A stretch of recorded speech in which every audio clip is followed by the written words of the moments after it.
আজকের এই বিশেষ আলোচনা অনুষ্ঠানে আপনাদের স্বাগত জানাচ্ছি। আমরা আজ একটা খুবই গুরুত্বপূর্ণ কিন্তু প্রায়শই ভুলভাবে উপস্থাপিত একটা বিষয় নিয়ে কথা বলতে এসেছি। বিষয়টা হলো হাদিস লিখন। মানে একটা ধারণা বেশ চালু আছে যে রাসূলুল্লাহ সাল্লাল্লাহু আলাইহি সাল্লাম নিজে নাকি হাদিস লিখতে নিষেধ করেছিলেন। আর এর পক্ষে কেউ কেউ পবিত্র কোরআনের সূরা আল হাক্কায়ের কিছু আয়াতের কথাও বলেন। এই প্রসঙ্গটা আবার সামনে এলো কারণ শরীফুল ইসলাম মণ্ডল নামে আমাদের একজন শ্রোতা ঠিক এই বিষয়টা নিয়ে একটা প্রশ্ন বা তার পর্যবেক্ষণ পাঠিয়েছেন। তিনি ওই সূরা হাক্কার আয়াতগুলো উল্লেখ করেছেন। তো আজকে আমরা ঠিক এটাই করতে চাই। এই ধারণাটা একটু খুঁটিয়ে দেখব। কোরআন আর সহিহ হাদিসের আলোয় এর আসল ব্যাখ্যাটা কি সেটা বোঝার চেষ্টা করব। আমাদের লক্ষ্য হবে যে তথ্যসূত্রগুলো দেওয়া হচ্ছে সেগুলো ব্যবহার করেই ব্যাপারটা পরিষ্কার করা। আচ্ছা, চলুন তাহলে শুরু করা যাক, গভীরে যাওয়া যাক। প্রথমে যে অভিযোগ বা প্রশ্নটা এসছে সেটা একটু পরিষ্কার করে নিই। মূল কথাটা হলো অনেকটা এরকম: আপনারা মিথ্যা বলছেন, রাসূল সাল্লাল্লাহু আলাইহি সাল্লাম হাদিস লেখার অনুমতি দিতে পারেন না। দলিল সূরা আহাক্কা ৪৪-৪৫। এই যে ধারণাটা, এটাই আমরা আজকে যাচাই করব। হ্যাঁ, ঠিক বলেছেন। আর এখানেই আসলে মূল সমস্যাটা তৈরি হয়। মানে পবিত্র কুরআনের ৬৯ নম্বর সূরা, সূরা আল হাক্কা এর ৪৪ আর ৪৫ নম্বর আয়াত দুটোকে এখানে ভুলভাবে ব্যাখ্যা বা প্রয়োগ করার একটা চেষ্টা দেখা যায়।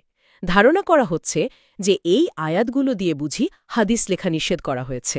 কিন্তু আমরা যদি আয়াতগুলোর এর প্রেক্ষাপট দেখি, তাহলে দেখব যে আসল বিষয়টা একদমই অন্যরকম। আচ্ছা, তাহলে তো সবচেয়ে ভালো হয় যদি আমরা সরাসরি আয়াত দুটোই দেখে নিই। আপনি যদি একটু কষ্ট করে আয়াত দুটো তেলাওয়াত করেন আর তার অর্থটা আমাদের বলেন। অবশ্যই, অবশ্যই। আয়াত দুটি হল স্পষ্ট আরবীয় উচ্চারণে ওয়ালেও তাকাওয়ালা আলাইনা বা'দাল আকাওয়িল ৪৪, লা আখাযনা মিনহু বিল ইয়ামিন ৪৫। এর বাংলা অর্থটা কি দাঁড়াচ্ছে? এর সহজ বাংলা অর্থ হল ৪৪, আর তিনি অর্থাৎ নবী সাল্লাল্লাহু আলাইহি ওয়াসাল্লাম যদি আমার অর্থাৎ আল্লাহর নামে কোনো কথা নিজে থেকে বানিয়ে বলতেন ৪৫, তবে আমি অবশ্যই তাকে ডান হাত দিয়ে পকড়াও করতাম। সোজা কথায় তাকে কঠোর শাস্তি দিতাম। ও আচ্ছা, তার মানে এখানে তো শাস্তির কথা বলা হচ্ছে যদি নবী সাল্লাল্লাহু আলাইহি ওয়াসাল্লাম নিজে থেকে কিছু বানিয়ে বলতেন আল্লাহর নামে। ঠিক তাই, একদম। এখানে যেটা খুব গুরুত্বপূর্ণ বিশেষভাবে খেয়াল করার মতো বিষয়, তাহলেও আল্লাহ সুবহানাহু ওয়া তাআলা এই আয়াতগুলোতে আসলে নবী সাল্লাল্লাহু আলাইহি ওয়াসাল্লামের নিরঙ্কুশ সততা, তার বিশ্বস্ততা, তার রিসালাতের বিশুদ্ধতার সাক্ষ্য দিচ্ছেন। আল্লাহ এখানে জোর দিয়ে বলছেন যে তার নবী সাল্লাল্লাহু আলাইহি ওয়াসাল্লাম আল্লাহর নামে কোনো মন গড়া বা বানোয়াট কথা বলেননি। আর তিনি যদি এমনটা করতেন, যদিও সেটা অসম্ভব, আল্লাহর সাথে সাথেই ব্যবস্থা নিতেন, তাকে কঠিন শাস্তি দিতেন।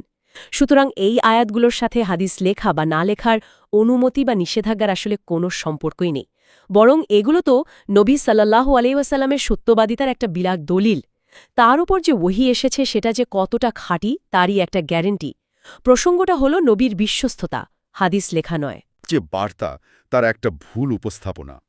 আচ্ছা, এখন তাহলে প্রশ্ন আসে, যদি এই আয়াতগুলো হাদিস লেখার নিষেধ না করে থাকে, তাহলে পবিত্র কোরআন কি রাসূল সাল্লাল্লাহু আলাইহি ওয়াসাল্লামের কথা, তার কাজ, তার অনুমোদন, অর্থাৎ যাকে আমরা হাদিস বলি, তার গুরুত্ব নিয়ে কিছু বলে? কারণ এই সংযোগটা বোঝা তো খুব জরুরি। অবশ্যই বলে, এবং এটা খুবই গুরুত্বপূর্ণ একটা প্রশ্ন। পবিত্র কোরআনের বিভিন্ন জায়গায় একাধিকবার খুব স্পষ্টভাবে রসূল সাল্লাল্লাহু আলাইহি সাল্লামের আনুগত্য করার নির্দেশ দেয়া হয়েছে। আর তার কথার যে গুরুত্ব, তার কথার যে অপরিহার্যতা, সেটাও তুলে ধরা হয়েছে।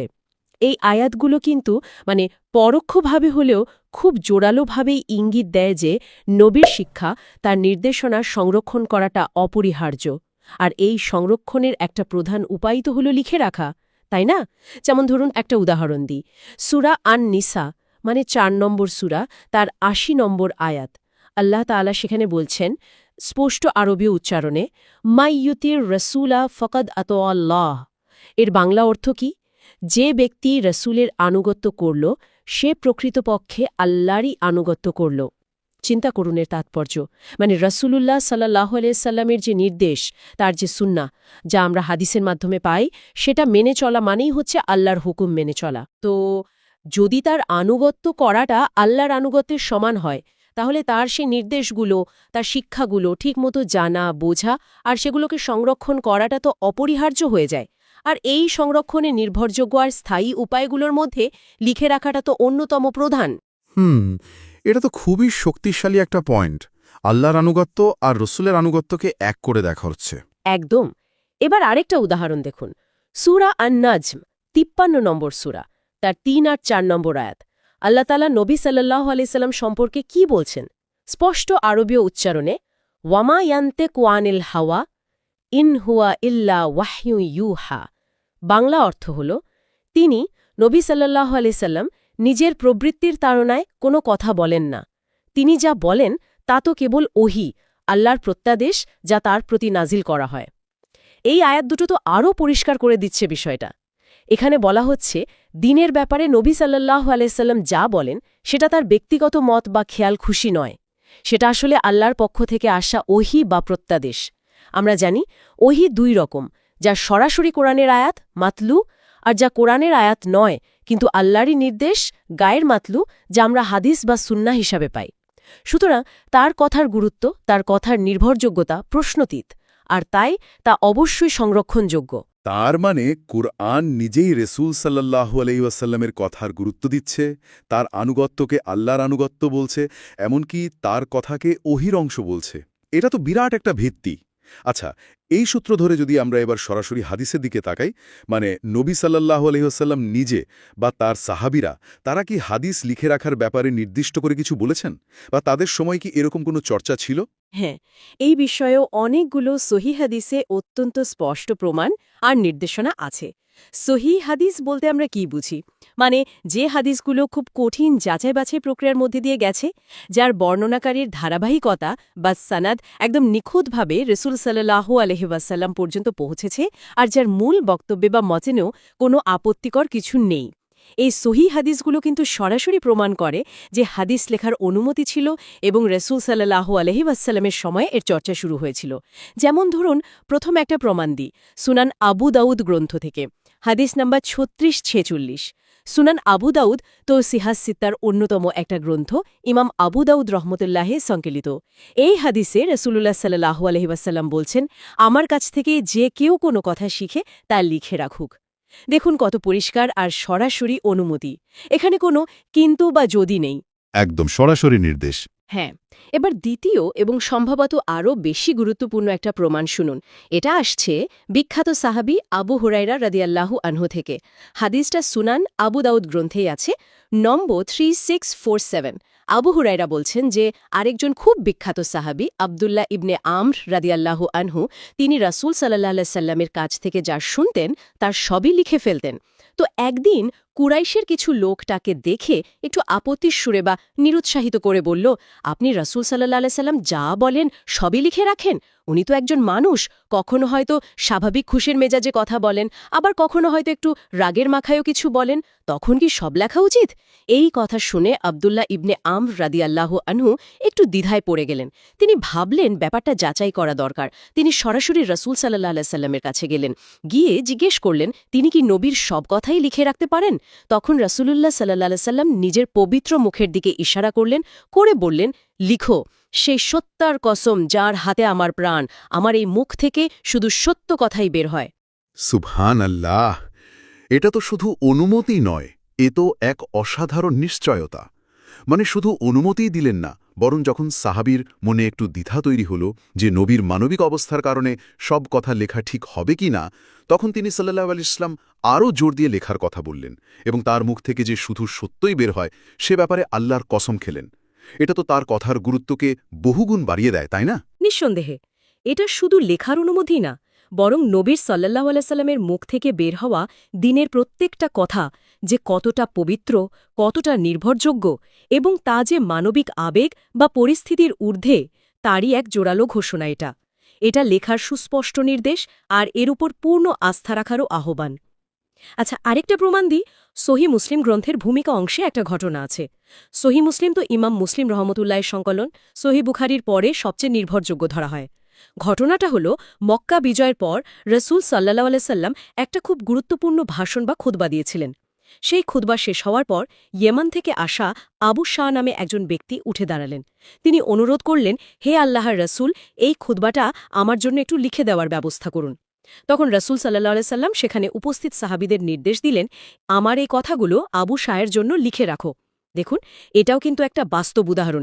নির্দিষ্ট প্রয়োজনে পার্টিকুলার ব্যক্তির জন্য হাদিস লিখে দেওয়ার সরাসরি নির্দেশ। এই প্রমাণগুলো তো সত্যিই খুব স্পষ্ট আর জোরালো। তাহলে মোদ্দা কথা দাঁড়াচ্ছে যে হাদিস লেখার অনুমতি শুধু ছিলই না, বরং কোনো কোনো ক্ষেত্রে নবী সাল্লাল্লাহু আলাইহি ওয়াসাল্লাম নিজে থেকে উৎসাহিত করেছেন, নির্দেশ দিয়েছেন এবং সাহাবীরা সেই অনুযায়ী চর্চাও করেছেন। আচ্ছা, এখন প্রশ্ন জাগে, এই লেখার প্রয়োজনটা ঠিক কোথায়? আপনি শুরুতে যে তুলনাটা দিয়েছিলেন, কোরআন যদি হয় সংবিধান বা মূল আইন, তাহলে হাদিসকে কি বলা যায়? সেই আইনের বিস্তারিত ব্যাখ্যা বা নিয়মকানুন বা প্রয়োগবিধি? যেমন ধরুন, দেশের সংবিধানে বলা থাকে বাকস্বাধীনতার কথা, কিন্তু কিভাবে সেই স্বাধীনতা চর্চা হবে, তার সীমা কতটুকু, সেটা লেখা থাকে অন্য আইনে। ব্যাপারটা কি সেরকম?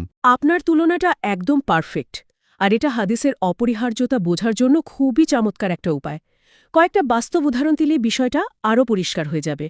মানে, কেন হাদিস এত জরুরি, আর কেন ইসলামের মূল বিধানগুলো পালন করতে গেলে হাদিসের বিস্তারিত ব্যাখ্যা জানতেই হবে, যা লিখে না রাখলে হয়তো সময়ের সাথে সাথে হারিয়েই যেত। যেমন ধরুন, প্রথমত সালাত বা নামাজ। পবিত্র কুরআনে আল্লাহ বহুবার বলেছেন আকিমুস সালাত, নামাজ কায়েম করো। কিন্তু দিনে কতবার নামাজ পড়তে হবে? মানে 5 ওয়াক্ত। কোন ওয়াক্তে কত রাকাত ফরজ, সুন্নাত কত রাকাত, নফল কিভাবে পড়ব, রুকু কিভাবে করব, সিজদা কিভাবে করব, প্রথম বৈঠকে বসব না শেষ বৈঠকে বসব, সেখানে কি পড়ব, এই যে পুরো পদ্ধতিটা, এই বিস্তারিত বিবরণ কিন্তু কুরআনে নেই। এই সব কিছু আমরা পাই রাসূল সাল্লাল্লাহু আলাইহি ওয়াসাল্লাম কি বলেছেন, কিভাবে নামাজ পড়েছেন, সেই হাদিস থেকে।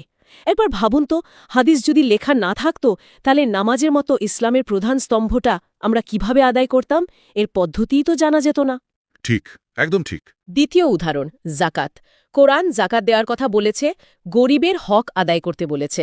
কিন্তু কার উপর জাকাত ফরজ হবে, মানে কতটুকু সম্পদ থাকলে সেই সর্বনিম্ন পরিমাণ বা নেসাবটা কত, কোন কোন জিনিসের উপর জাকাত দিতে হবে, সোনা, রূপা, টাকা, ব্যবসার মাল, নাকি খেতিবাড়ির ফসল বা গরু ছাগল, আর কি পরিমাণ দিতে হবে, যেমন সোনা রূপার ক্ষেত্রে 2.5%, এ সমস্ত খুঁটিনাটি হিসাব, নিয়মকানুন, এগুলো আমরা কোথা থেকে জানি?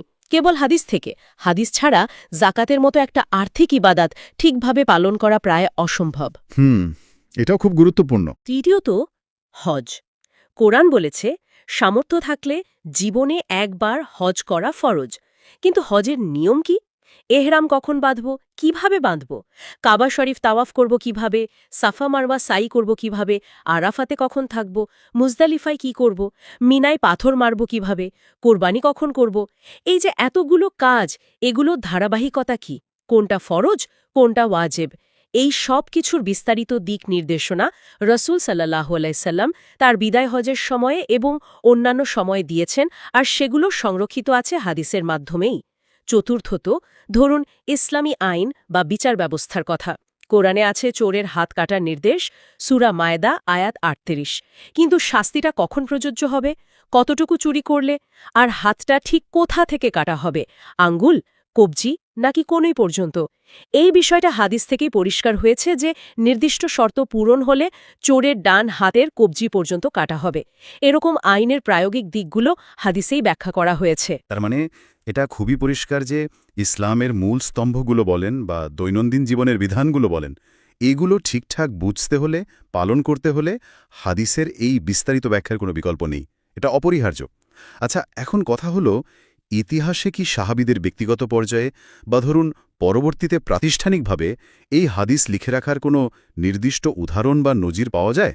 অবশ্যই পাওয়া যায়, এবং বেশ জোরালোভাবেই পাওয়া যায়। যেমনটা একটু আগেই বলছিলাম, সাহাবী আবদুল্লাহ ইবনে আমর ইবনুল আস রাদিয়াল্লাহু তাআলা আনহু, তিনি ব্যক্তিগতভাবে রাসূল সাল্লাল্লাহু আলাইহি ওয়াসাল্লামের হাদিস নিয়মিত লিখতেন।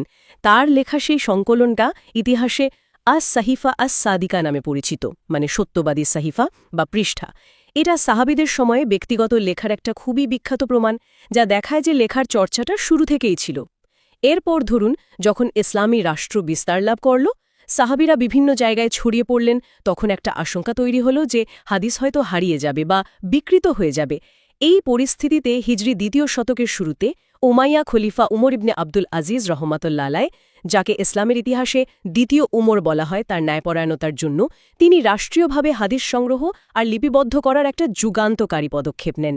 তিনি বিভিন্ন প্রদেশের গভর্নর আর বিখ্যাত আলেমদের কাছে চিঠি পাঠান, নির্দেশ দেন যেন তারা নিজ নিজ এলাকা থেকে রাসূল সাল্লাল্লাহু আলাইহি ওয়াসাল্লামের হাদিস, সাহাবীদের কথা ও কাজ আসার সংগ্রহ করে মর্যাদায় লিখে ফেলেন।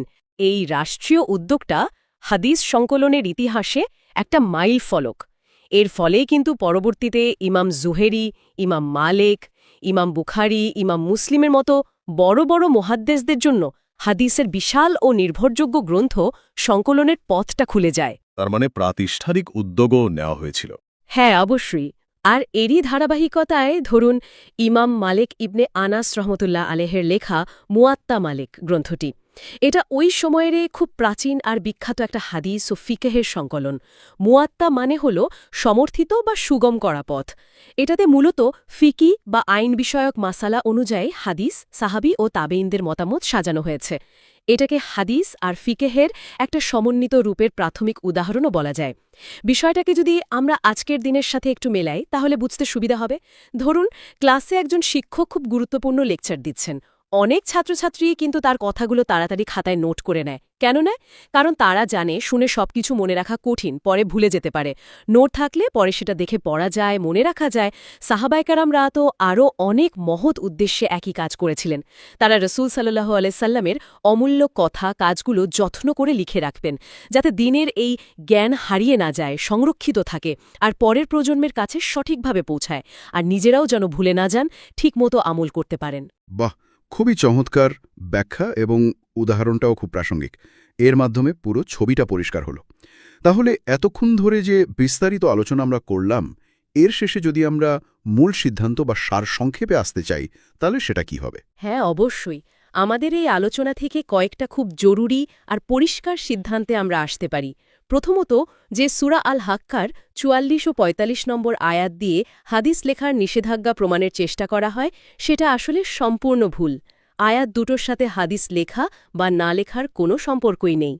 বরং এগুলো রাসূলুল্লাহ সাল্লাল্লাহু আলাইহি ওয়াসাল্লাম যে কতটা সত্যবাদী ছিলেন, তিনি যে আল্লাহর খাঁটি রাসূল ছিলেন, তারই একটা অকাট্য প্রমাণ। দ্বিতীয়ত, রাসূলুল্লাহ সাল্লাল্লাহু আলাইহি ওয়াসাল্লামের জীবদশায় হাদিস লেখার স্পষ্ট অনুমতি ছিল। শুধু অনুমতি না, ক্ষেত্রবিশেষে তিনি নিজে লেখার নির্দেশ দিয়েছেন, উৎসাহিত করেছেন। আর সাহাবায়ে কেরাম যেমন আব্দুল্লাহ ইবনে আমর, আবু শাহ এবং আরও অনেকেই তারা হাদিস লেখার চর্চা করতেন। এর পরিষ্কার প্রমাণ সহিহ হাদিসেই আছে, যার কয়েকটা আমরা আলোচনাও করলাম। আর তৃতীয় এবং সবচেয়ে গুরুত্বপূর্ণ হল, পবিত্র কোরআনকে যদি আমরা সঠিকভাবে বুঝতে চাই, ইসলামের মৌলিক বিধানগুলো নামাজ, রোজা, হজ, যাকাত থেকে শুরু করে জীবনের সব ক্ষেত্রে যদি পরিপূর্ণভাবে পালন করতে চাই, তাহলে হাদিস অপরিহার্য। হাদিস হল কোরআনেরই বিস্তারিত ব্যাখ্যা, বাস্তব প্রয়োগ, রাসূল সাল্লাল্লাহু আলাইহি ওয়াসাল্লামের দেখানো জীবন্ত নমুনা। একটাকে ছাড়া অন্যটা অসম্পূর্ণ, অনুসরণ করাও কঠিন। অসাধারণ। পুরো বিষয়টা খুব সুন্দরভাবে গুছিয়ে বললেন। আপনাকে অনেক ধন্যবাদ। আশা করি হাদিস লিখন নিয়ে যে ভুল ধারণাটার কথা বলে আমরা আলোচনা শুরু করেছিলাম, তা দূর করতে আজকের এই পর্যালোচনা আমাদের শ্রোতাদের অনেক সাহায্য করবে। আমাদের আজকের আলোচনা তাহলে এখানেই শেষ করছি। তবে যাবার আগে শ্রোতাদের জন্য একটা ছোট্ট চিন্তার খোরাক রেখে যেতে চাই। আমরা দেখলাম হাদিস লেখার প্রাথমিক অনুমতি বা চর্চা নবী সাল্লাল্লাহু আলাইহি ওয়াসাল্লামের যুগেই শুরু হয়েছিল। সেটা ছিল মূলত ব্যক্তিগত বা ছোট পরিসরের কাজ। আবার আমরা এটাও জানি যে এরপরে কয়েক শতাব্দী ধরে মুহাদ্দিসরা হাদিসের নির্ভুলতা যাচাই করার জন্য অত্যন্ত কঠোর, যাকে বলে বৈজ্ঞানিক পদ্ধতি অনুসরণ করেছেন। যেমন সনদ বা বর্ণনাকারীর ধারাবাহিকতা চুলচেরা বিশ্লেষণ করা, ইলমুর রিজাল বা বর্ণনাকারীদের জীবন আর নির্ভরযোগ্যতা নিয়ে গবেষণা করা। এখন ভাবনার বিষয় হল, সাহাবীদের সেই প্রাথমিক লিখন প্রক্রিয়া বা স্মৃতিতে ধরে রাখা জ্ঞান আর শত শত বছর পর গড়ে ওঠা এই কঠোর যাচাই পদ্ধতির মধ্যে যোগসূত্রটা ঠিক কী ছিল? কী ধরনের সেই প্রথম দিকের লেখা বা স্মৃতি পরের যুগের মুহাদ্দিসদের এই অভূতপূর্ব যাচাই পদ্ধতিকে প্রভাবিত করেছিল বা এর ভিত্তি তৈরি করেছিল? এটা কিন্তু সত্যি আরও গভীরে ভাবার মতো একটা বিষয়। হয়তো অন্য কোনো দিন এ নিয়ে আমরা আরও কথা বলার সুযোগ পাব। সবাইকে ধন্যবাদ।